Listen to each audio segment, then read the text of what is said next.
Angel Reese officially puts the Chicago Sky on notice. We're not doing the same thing this offseason that we did last offseason. Stop bringing me bums to play with. Breaking tonight, the Chicago Sky didn't just lose a game. They lost the plot.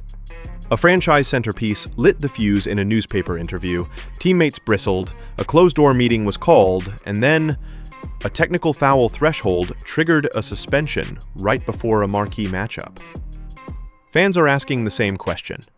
Did Angel Reese just talk herself into a corner and out of Chicago?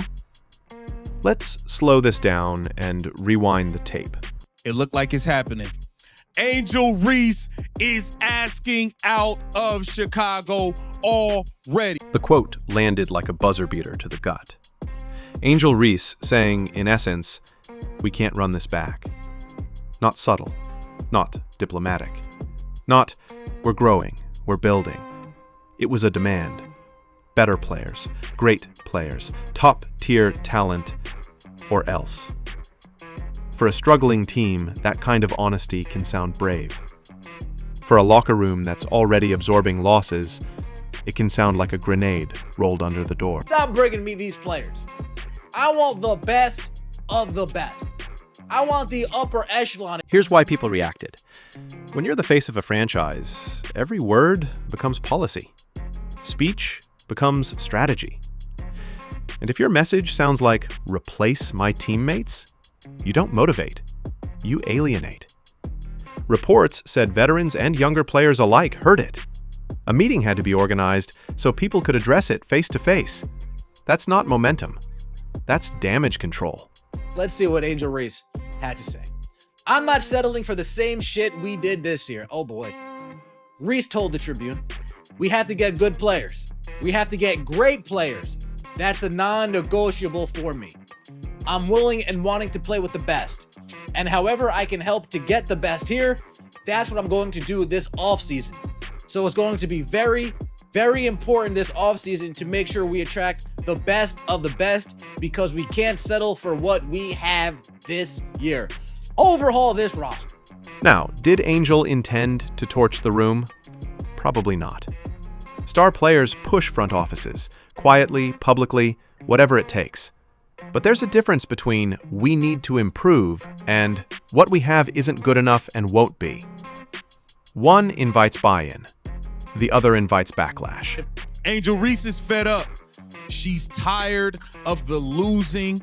She's tired of being the gum on the bottom of the shoe of the league. She is fed up with the Chicago Sky, and it looks like Angel Reese wants out. It looks like she wants out. And the timing? Brutal. Because the very next chapter wasn't a redemption game. It was a no-show, enforced by the rule book. Technical fouls add up. Hit the threshold and you sit. Period. This wasn't a coach's DNP. It wasn't load management. It was, you're out. Right when eyes were on a rivalry date, the league had circled in bright highlighter. That's the kind of absence fans don't forget. We need great players, and I don't know what that will attract that. Maybe the practice facility will attract that. We'll see. But I think the priority is being able to convince free agents that this is an organization that is going in the right direction. I think, honestly, it would be a leap of faith for a great player to come here and show that this is something that they want to be a part of, and we can bring that championship mentality. A leap of faith to think that a great player would want to come to Chicago. Oh boy. Here's the tension at the center of the story. If you're going to demand an overhaul, you'd better be the fixed point, the constant, the build around me because when I'm on the floor, everything works. Instead, this season has shown a more complicated picture. The rebounding impact is real, the energy is real, but the decision-making has been wobbly. Turnovers piled up, enough to put her at or near the top of the leaderboard depending on the week. Finishing in traffic has been a coin flip. The whistle? Too often invited, not avoided. And that stuff doesn't just live on a stat sheet. It bleeds into huddles, into scouting reports, into how teammates feel when games get tight. Let's talk leadership, the word everyone throws around until it's time to live it. Leadership is not always speak softly. Leadership is understanding the cost of your words. Calling out a franchise publicly might feel empowering, but it sets a bar you then have to clear with your play and your poise. When that's followed by a suspension you could see coming from miles away, your message collapses under its own weight. Fans connect dots. Teammates connect dots. Front offices connect dots. And the picture isn't flattering. Now, how many players are going to listen to what Angel Reese had to say about Courtney Vandersloot? Are going to listen to what Angel Reese had to say about her current teammates? How many players are going to say, oh yeah, I want to play with that player who has no problem throwing me under the bus with 3 games to go. I want to play with that. Maybe not many. There's also a legacy element. Chicago has history. Chicago has icons. When a current star dismisses older names or minimizes veterans, whether directly or by implication, that hits differently in a city that still remembers banners, grit, and players who built the brand from nothing. You don't have to genuflect to the past, but you have to understand you're standing on it. We can't rely on Courtney to come back at that age that she's at, Reese said. I know she'll be a great asset for us, but we can't rely on that. We need someone probably a little younger with some experience, somebody who's been playing the game and is willing to compete for a championship and has done it before. Courtney Vandersloot, by the way, 2-time WNBA champion, 5-time All-Star, 2-time All-WNBA first team, left the New York Liberty, a championship caliber team, to come help out the Chicago. Oh, damn. Oh, damn. Oh, dang. Oh, damn. It's all right, Courtney. It's all right. And then there's the inevitable comparison, because of course there is. Same draft class spotlight, same constant headlines, different approaches. Caitlin Clark stepped into a pressure cooker in Indiana and kept the room calm. Cameras in her face, every game a referendum, every road trip a sellout, every fall a headline, and still, the public posture stayed patient, praising opponents, feeding teammates, owning mistakes, showing up on the bench when injured. That doesn't win a possession by itself, but it builds equity with fans, with media, and most importantly, with the people sharing your locker room. It is looking spooky in Chicago. Angel Reese said she doesn't believe her teammates Rachel Barman or Haley Van Lith are capable of leading them to the leading the playoff team. Guard Ariel Atkins is another player on the Sky roster with WNBA championship experience. We are aware of it, Marsh stated. We are addressing it. That contrast became the story. Not who's better in a vacuum, but which style is sustainable. One speech hardened a locker room. The other tone softened it. One path produced meetings to repair trust. The other produced organic buy-in. That's why you see veterans around the league talk about wanting to play with a certain kind of star. It's not just about the box score. It's about the bandwidth you give a teammate when things go sideways. So it's that in multiple lead sources told Front Office Sports that the entire team has seen Angel Reese comments that teammates are unhappy with the direct attacks. A team meeting is planned at which players are expected to address Reese directly. Let's be fair, because fairness matters. Angel Reese didn't stumble into relevance. She made it. She turned college moments into culture, turned physicality into a brand, turned rebounding into a storyline. She sells tickets. She draws cameras. She competes. Her motor is her superpower. And when that engine is pointed forward, you feel it. The crowd feels it. The other team feels it. And that's exactly what makes this moment so frustrating for Chicago fans. That same force, misdirected, becomes noise the team has to play through. Here's the intangible no one can ignore. Winning cleans windows. You pull 3 out of 4, the room breathes easier. You split a brutal road swing, folks stop refreshing the drama. You show on the floor that the ball hops when you're locked in and the fouls fade when you let go of the bait. Suddenly, the whole narrative changes. But that requires what some stars never master: the discipline to not chase every whistle, not answer every shove, not swing at every pitch that's 3 inches outside the zone. The best edges in this league aren't loud, they're sharp. And watching the bottom of your screen.